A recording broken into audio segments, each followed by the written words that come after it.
Hello বন্ধুরা, আমি অনির্বাণ, তোমাদের friendly gardener and welcome back to another video. তো বন্ধুরা, অনির্বাণ আবার চলে এসছে তোমাদের সবার প্রিয় রবিবাসরীয় মুশকিল আসান নিয়ে।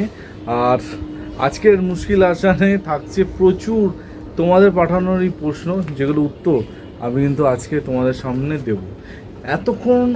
এতক্ষণ আমি ছাদে আসিনি, ভাবছিলাম যে একটু পরে যাবো ভিডিও বানাবো। ঠিক যখন ছাদে আসলাম তখনই বৃষ্টিপাত শুরু হয়ে গেছে। ঠিক আছে, মানে কি শত্রুতা আছে বৃষ্টির সাথে আমার, আমি সিরিয়াসলি জানি না। মানে যখনই আমি কিছু করতে ছাদে আসবো ওর তখনই পড়তে হবে, আগে পড়াশোনা কর না, আমি যখন আসবো ছাদে তখনই পড়াশোনা করতে হবে। কী যে বলি, থাক, সবসময় সিরিয়াস কথা বললে হয়তো মাঝে মাঝে একটু মজাও দরকার। তো মজা করতে আমার খুব ভালো লাগে, তোমরা জানো। আর মজার কিছু প্রশ্ন আজকে এসছে, সেগুলো উত্তর আমি এক এক করে আজকে দেবো। না মজার ঠিক না, মানে মজার ছলে যতটা বলা যায় আর কি। বেশি সিরিয়াস জীবনে হয়ে গেলে সমস্যা হয়ে যাবে, তাই জন্য জীবনটাকে যত হালকা রাখা যায় তত ভালো। তো চলো, আজকে প্রথম প্রশ্ন এসছে বৈশালী সামন্তর কাছ থেকে। বৈশালী বলছেন, হ্যালো অনির্বাণদা, আমি বৈশালী, আমি বড়নগরে থাকি। তোমাদের ভিডিও, মানে তোমার আর মনোজিৎদার আমি বড় ফ্যান। কোনো ভিডিও আমি বাদ দিইনি, সব ভিডিও আমি দেখেছি।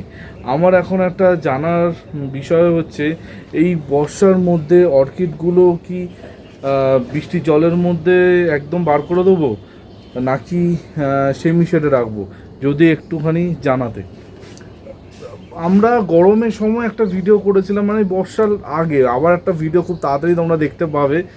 আর সেখানে কিন্তু মনোজিতা বলেছিল যে বৃষ্টির জল অর্কিডের জন্য ভালো, কিন্তু অতিরিক্ত বৃষ্টির জল আবার খারাপও হতে পারে। তো এমন জায়গা রাখলে যেখানে ধরো ছিটকে জলটা গাছের গায়ে লাগছে, বা ধরো একটা শেড আছে তার নিচে গাছটা রেখেছো, বা ব্যালকনিতে রেখেছো, এমনি দেখবে জল আসে, তো ওটা ভালো। কিন্তু ডাইরেক্ট কলকল করে যদি ওর ওপরে মানে জল পড়তে থাকে, এবার বলছি না যে সব ক্ষেত্রেই খারাপ হবে, কিন্তু কোনো কোনো ক্ষেত্রে খারাপ হলেও হতে পারে, সেটা কিন্তু মনোজিৎদা বলেছিল।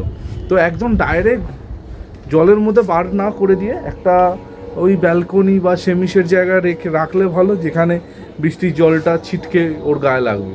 এটা শুধু অর্কিডের ক্ষেত্রে না, এটা তোমাদের ইনডোর গাছ থেকে শুরু করে হয়া যা আছে সব কিছুর ক্ষেত্রে এটা করতে পারো। ঠিক আছে, এরপরের প্রশ্ন এসছে অরূপ সরকারের কাছ থেকে। অরূপ বাবু বলছে, অনির্বাণ, তোমার ভিডিও দেখে আমি আর তোমার কাকিমার ফ্যান হয়ে গেছি। এত ভালো কথা বলো, এত সুন্দর।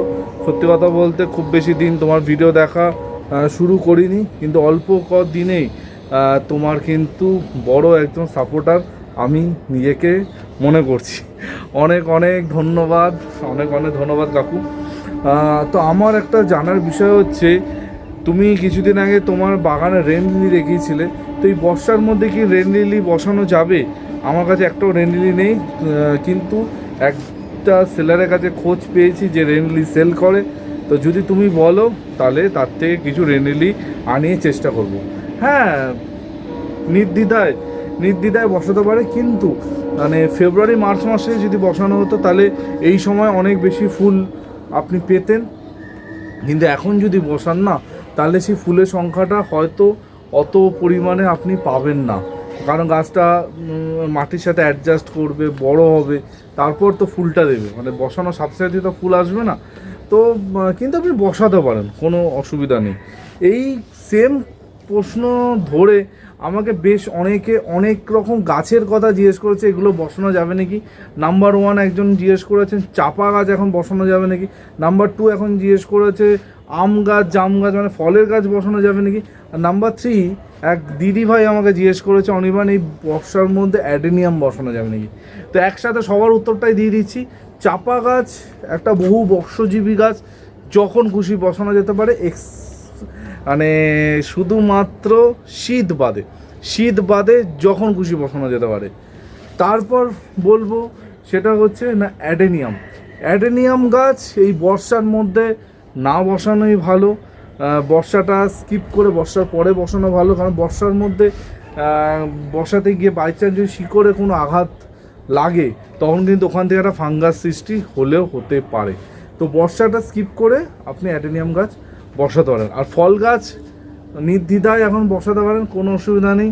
যত খুশি ফল গাছ বসান, এই বর্ষায় খুব ভালো হবে, গাছগুলো সেটেল ডাউন হয়ে যাবে বৃষ্টির জলে, খুব সুন্দর কিন্তু গাছের গ্রোথটাও শুরু হয়ে যাবে। চলো, এর পরের প্রশ্ন এসছে মনিকা সামন্তর কাছ থেকে। মনিকাদি বলছেন, অনির্বাণ তোমার কথা মতো আমি 2 মাস আগে একটা সিলভার কুইন, মানে যাকে টেক্সাস সেইজ বলে, সেই গাছ এনেছিলাম। তো এখন অবধি গাছে একটাও ফুল আসেনি, কিন্তু তোমাদের গাছে দেখছি ভর্তি ভর্তি ফুল আসছে। আমি কিছু ভুল করেছি বুঝতে পারছি না, যদি একটু গাইড করতেন। আপনি কিছুই ভুল করেননি। আমি সবসময় তোমাদের বলেছি, ভালো বাগান করতে গেলে আগে যেটা তোমাদের মধ্যে আনতে হবে সেটা হচ্ছে না ধৈর্য রাখতে হবে। আজকে আমার নিজের বাগানে প্রায় 2 বছর পর একটা অর্কিড গাছে ফুল এসছে, মনোজিৎদার থেকেই নেওয়া। তো 2 বছর কিন্তু ধৈর্য ধরে মানে গাছটার পেছনে পড়ে থেকেছি, তারপরে কিন্তু ফ্লাওয়ারিং হয়েছে। গাছ নিয়ে যাব সঙ্গে সঙ্গে ফুল হবে, এটা কিন্তু একটা ভুল ধারণা। অনেকে আমি দেখেছি মনোজিৎদার কাছে ফোন করে, আমি মনোজিৎদার থেকে এগুলো শোনা যে গাছ নেবো কতদিনে ফুল আসবে, এটা বলা নেক্সট টু ইম্পসিবল। আপনি গাছটা মানে একটা নার্সারি থেকে আপনার বাড়িতে নিয়ে যাচ্ছেন, আপনার বাড়ির কন্ডিশনে নিয়ে যাচ্ছেন, আর সেই কন্ডিশনে গাছটা কীরকম পারফর্ম করবে সেটা তো এইভাবে বলা যায় না। তো যেরকম পারফর্ম আপনি করবেন গাছও সেরকম পারফর্ম করবে, কিন্তু সর্বোপরি সবথেকে বড় ব্যাপার সেটা হচ্ছে ধৈর্য না থাকলে কোনো গাছ মানে টগর, বেলি, জুঁই কোনো গাছেই ফুল আসবে না। আগে ধৈর্যশীল হন, ঠিক আছে? ডেফিনেটলি 2 মাসে ফুল আসেনি, 5 মাসে ফুল আসবে, 6 মাসে ফুল আসবে, কিন্তু গাছের পেছনে পড়ে থাকতে হবে, তাহলে কিন্তু ফুল আসবে, নচেত নয়। অনেকে আমাকে অনেক গাছের বিষয় জিজ্ঞেস করছে, যেই গাছের সম্বন্ধে চাইছে যে আমি একটা ভিডিও করি, সেটা অনেকে ম্যান্ডেভিলা সম্বন্ধে জানতে চেয়েছে, ম্যান্ডেভিলার একটা অনির্বাণ ভিডিও করো, একটা ইনডোর গাছের ভিডিও করো। ইনডোর গাছের ভিডিওটা করব করে করা হচ্ছে না, টাইমের একটুখানি চলছে। ইনডোর গাছের ভিডিওটা খুব তাড়াতাড়ি তোমরা পেয়ে যাবে। ম্যান্ডেভিলার ভিডিওটা চেষ্টা করছি করা, ঠিক আছে? চলো এর পরের প্রশ্নটা চলে। এর পরের প্রশ্ন এসছে সৈকত বিশ্বাসের কাছ থেকে। সৈকতবাবু বলছে, অনির্বাণ নার্সারি থেকে খানপাড়াচ্ছে নয়নতারা গাছ কিনেছিলাম, যার মধ্যে 2টো গাছ কেমন কালো কালো হয়ে যাচ্ছে, বুঝতে পারছি না। আমি তো ছাদে রাখিনি, আমি ব্যালকনিতে রেখেছিলাম, কি হলো মানে কি বুঝতে পারছি না, কি করলে গাছগুলোকে রিকভার করতে হবে যদি একটুখানি বলে দিতে। নয়নতারা মানে হাইব্রিড নয়নতারা গাছ বৃষ্টির জলে রাখতে হবে না, বৃষ্টির জল ওর গায়ে পড়লেই গাছ কিন্তু গড়বড় হয়ে যাবে। এখানে দেখো, এখানে ব্যতিক্রম আছে, তোমাদের ব্যতিক্রম গাছটা আমি দেখাচ্ছি। এই হচ্ছে আমার একটা হাইব্রিড নয়নতারা গাছ, যেটা কিন্তু ডাইরেক্ট এই ছাদের মধ্যে বৃষ্টির মধ্যে আছে, ঠিক আছে?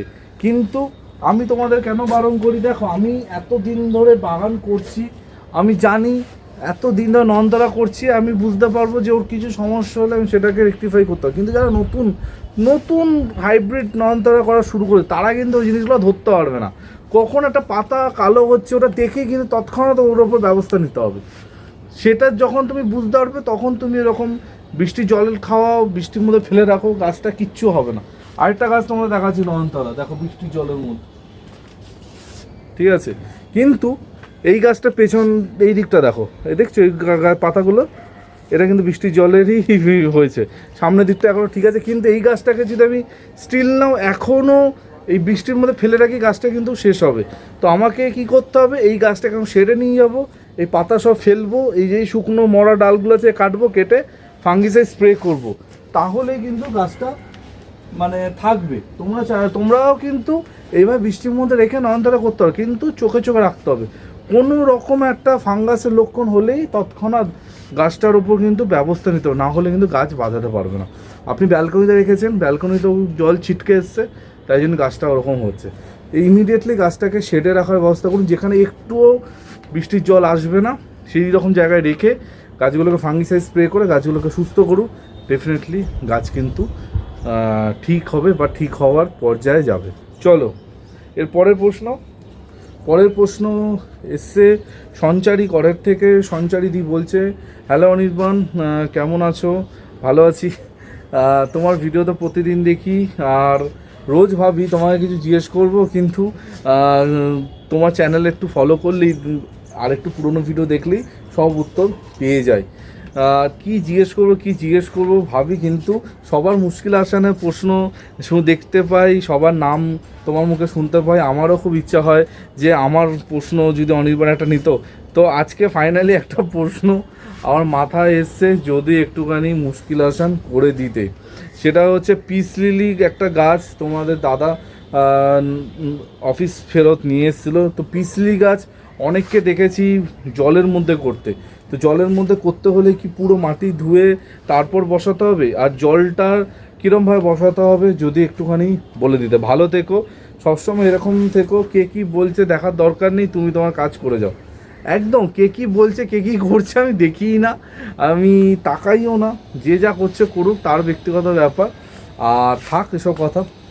আমি খালি একটা কথাই বলবো, পিসলিনি নিয়ে আজ থেকে প্রায় বছর দেড়েক আগে সংহিতাদির বাড়িতে ম্যাডাম আমি ভিডিও করেছিলাম। সেখানে সংহিতাদি দেখিয়েছিল পিসলি কী করে রাখতে হয়।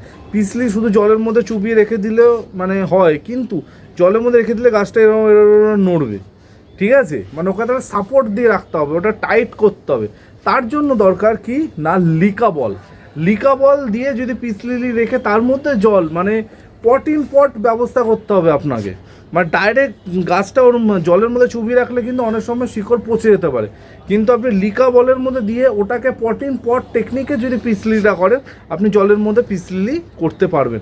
পুরোনো ভিডিওটা দেখুন সংহিতাদির, আমার ইনডোর প্ল্যান্টের যে ইয়েটা আছে, প্লেলিস্টটা আছে, ওটা একটু ফলো করুন। ওর মধ্যে কিন্তু ওই ভিডিওটা আছে, সংহিতাদি দেখিয়েছিল। ঠিক আছে, তো ঠিক আছে, নেক্সট টাইম যখন আরও একবার সংহিতাদির বাড়িতে যাব তখন নিশ্চয়ই দেখাবো ওই পিসলির ব্যাপারটা। চলো,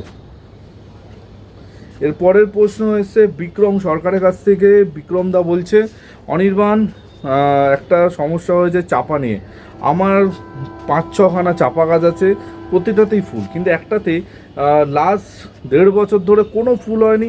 যাবতীয় জিনিসপত্র করেছি, তোমার ভিডিও দেখেছি, আর মিথ্যা কথা বলবো না, অনেকের ভিডিও দেখে অনেক কিছু করেছি, কিন্তু কোনো কিছুতেই কিছু হয়নি, কোনো ফুল আমি পাইনি। তারপর বাধ্য হয়ে তোমাকে মেসেজ করছি। আপনি তো আমার ভিডিও দেখে ফেলেছেন, তাতেও কিছু হয়নি, তারপরে আমাকে মেসেজ করলেন। আর কাউকে মেসেজ করেছেন? নিশ্চয়ই উত্তর পাননি। না না, আমি ইয়ার্কি মারছি, রাগ করবেন না, ঠিক আছে। এটা হচ্ছে চাপার একটা নেচার। আমি চাপার যখন সিরিজ বানিয়েছিলাম তখন বলেছিলাম, চাপা কখন ফুল দেবে কখন দেবে না তার কিন্তু কোনো ঠিক নেই। আমার এই গাছটা কিন্তু প্রায় 2 বছর পর কিন্তু গাছটা আমি ফুল পেয়েছি। তারা কিন্তু গাছটা এরকম লম্বা সুন্দর হয়ে আছে, কোনো ফুল কিন্তু হয়নি। একটা উপায় আপনাকে বলছি, যেই মানে এটা ভেবেছিলাম এটা ভিডিও করে বলবো, নিজে ট্রাই করছি, আমি সাকসেস পেলে নিশ্চয়ই বলতাম, কিন্তু ঠিক আছে আপনি যখন এত মানে ব্যাকুল, তা আপনাকে বলছি। সেটা হচ্ছে আপনারা কাজ করুন, আপনার যেই গাছটা মানে ফুল আসছে না ওই গাছের সব পাতা কেটে ফেলুন। কীরকমভাবে কাটতে হবে, একদমই মাথাতে কাটবে না, কিছুটা ডগা রেখে এই শুধু চওড়া অংশটা কেটে ফেলবেন।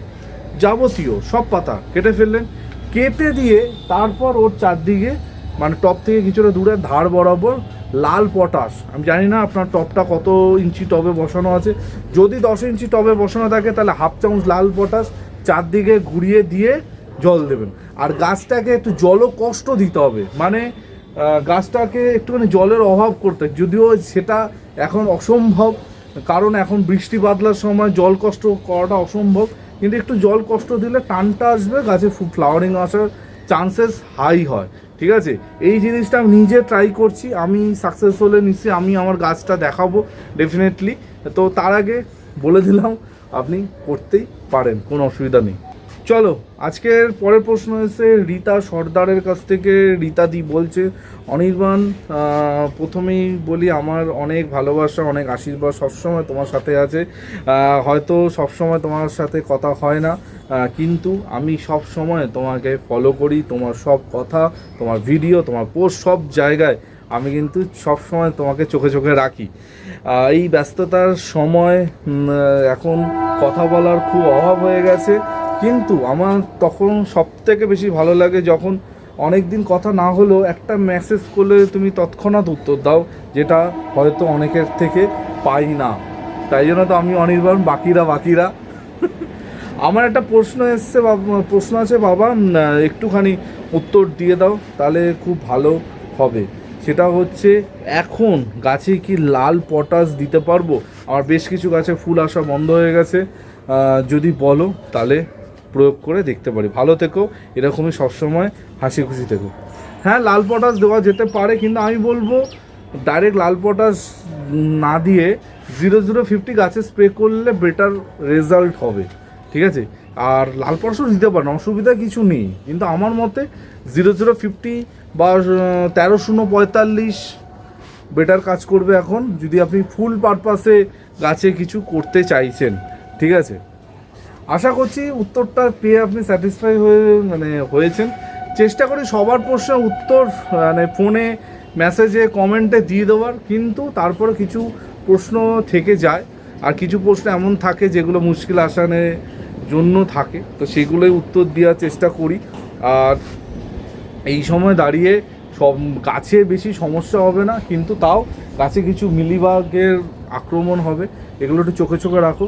আর গাছে ফাঙ্গিসাইড নিয়ে অনেকে প্রশ্ন করেছো, যে ফাঙ্গিসাইড নিয়ে ব্যাপারটা দেখো, ফাঙ্গিসাইডটা বুঝে দিতে হবে। আমি কি বলেছি, 10 থেকে 15 দিনে একবার করে ফাঙ্গিসাইড। এবার 10 থেকে 15 দিন সার্কেলে যদি বৃষ্টি হচ্ছে, তখন কি করবে? দিতে পারবে না। 16 দিনে দাও, 17 দিনে। এই যে আমি আজকে আমার সব গাছে ফাঙ্গিসাইড দিয়েছি, ঠিক আছে? সেটা কি 10 দিনের গ্যাপে দিয়েছি? না, 18 দিনের গ্যাপে দিয়েছি, কারণ আমি কিন্তু দিতে পারছিলাম না। তো আমি আজকে সকালবেলায় ফাঙ্গিসাইড করে দিয়েছি। এবার এখন সকাল বিকেল দেখার কোনো সিন নেই, এখন যখন সুযোগ পাবে তখনই ফাঙ্গিসাইড গাছে দিয়ে দেবে, কিন্তু ডিস্টেন্সটা মনে রাখবে, মিনিমাম 10 to 15 ডেজ গায়ে ফাঙ্গিসাইড একদম করতে যাবে না, ঠিক আছে? অনেকে আমাকে বলেছে, অনিমা ফাঙ্গিসাইড দিলাম, যে 1 ঘন্টার মধ্যে বৃষ্টি হয়ে যায়, কী করবে? তাহলে দেখো, তৎক্ষণাৎ আবার দেওয়ার দরকার নেই, 2-3 দিন পরে দেবে, ঠিক আছে? আর স্টিকার ইউজ করো, এখন জৈব স্টিকার পাওয়া যায়, স্টিকার ইউজ করে ফাঙ্গিসাইডটা স্প্রে করো, অনেকক্ষণ স্টে করো। তো এই ছিল এই সপ্তাহ মুশকিল আসেন। আশা করলাম সবার প্রশ্ন যতটা পারলাম উত্তর দিতে, ঠিক আছে? বাকিরা অবশ্যই কমেন্ট করো, বা আমার নাম্বার তো তোমাদের কাছে আছে, অবশ্যই ফোন করতে পারো, আমাকে হোয়াটসঅ্যাপও করতে পারো, আমার নাম্বার এই যে, ঠিক আছে? কালকে দেখা হচ্ছে একটা নতুন ভিডিওর সাথে। টিল দেন সবাই ভালো থেকো, আর শুভ থেকো, ততক্ষণের জন্য বাই বাই।